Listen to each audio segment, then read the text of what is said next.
Chief minister Revanth Reddy ने कहा कि कालेश्वरम प्रोजेक्ट की तामीर पर तकरीबन 1 लाख करोड़ रुपए खर्च करते हुए 1 लाख एकड़ अराजियात को भी सैराब नहीं किया गया। इस प्रोजेक्ट की मुकम्मल तकमील तक 2 लाख करोड़ के अखराजात आयद होंगे। इसके बावजूद ज़्यादा से ज़्यादा अराजियात को सैराब नहीं किया जा सकेगा। चीफ मिनिस्टर रेवंत रेड्डी ने आज काबिनी रुफ़क़ा और पार्टी के अरकान मुक़र्रना के साथ मिलकर पेद्दापल्ली जिले के महादेवपुर के पास मेडीगड्डा बैरेज का मुआयना किया।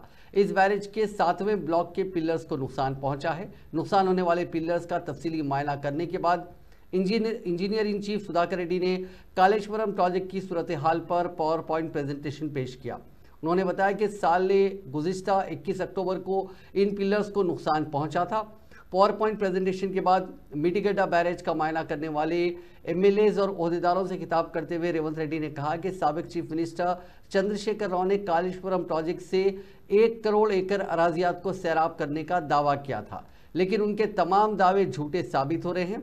इस प्रोजेक्ट पर अब तक 94,98,570 करोड़ रुपए खर्च हो चुके हैं। इसके बावजूद 1 लाख एकड़ अराजी को भी सैराब नहीं किया जा सका।